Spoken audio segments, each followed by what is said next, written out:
আসসালামু আলাইকুম, সবাই কেমন আছেন? আজকে একটা চকলেট কেক ডেকোরেশন ভিডিও নিয়ে আসলাম। প্রথমে কেকটাকে আমি 3টা স্লাইস করে নিলাম। এখন ক্রিম দিয়ে ডেকোরেশন করব।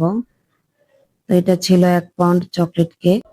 প্রথমেই আমি কেক বোর্ডে একটু ক্রিম লাগিয়ে নিলাম, তারপর একটা স্লাইস দিয়ে দিলাম। এখন আমি সুগার সিরাপ দিয়ে দিচ্ছি। আমার কাছে সুগার সিরাপে ব্রাশ দিয়ে দিতে বেশি ভালো লাগে, তাই এটা দিলেও অনেক বেশি সুগার সিরাপ পড়ে যায় না। তারপর আমি চকলেট গানাশ দিয়ে দিলাম। চকলেট গানাশটা দেওয়ার পরে আবার একটা ক্রিমের লেয়ার দিয়ে দিব। ক্রিম লেয়ার দেওয়া শেষ হয়ে গেলে এটাকে একটু ফিনিশিং আনার চেষ্টা করব।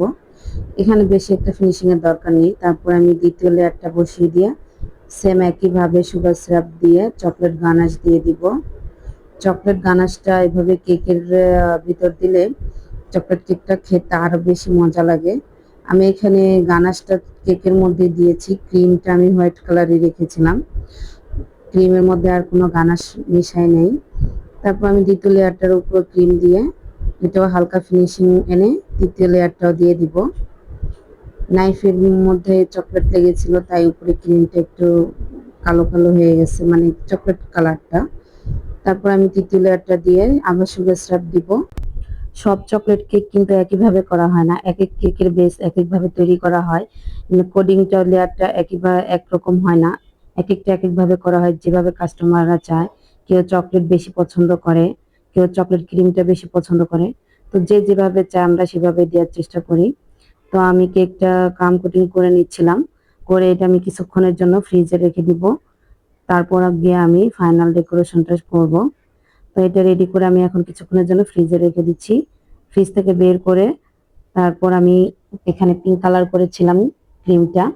তো আমি এখানে পিঙ্ক কালারকে হালকা বেবি পিঙ্ক কালার যেটা ওইটা দিয়ে করব। এখন আমি এটা ক্রিমটা একটু ফিনিশিং আনার চেষ্টা করছি। ক্রিমের ফিনিশিংটা আমার আনতে একটু সময় লাগে, তারপর চেষ্টা করি সুন্দরভাবে করার। আমি যতটুকু সম্ভব ওইভাবে করার চেষ্টা করি। দেন আমি এখানে একটু লিখে নিলাম হ্যাপি বার্থডে। তো আমার লেখাটা খুবই পচা হয়, যার কারণে আমি কখনোই ক্যামেরার সামনে লিখি না, সবসময় আলাদাভাবে লিখে তারপরে বাকি ডেকোরেশনটা করি। তো আমি এখানে একটা নজল দিয়েই সব উপরে ডিজাইনটা করে নিলাম। এই ডিজাইনটা কিন্তু দেখতে বেশ ভালো লাগে। একটা রোজ নজল দিয়ে সাইডে এই ডিজাইনটা করে দিচ্ছিলাম ঢেউ ঢেউ। তো এই ডিজাইনটা হাইট কেকে করলে বেশি সুন্দর লাগে। তো যাই হোক, এটা আমার করতে ইচ্ছা করলো তাই করলাম।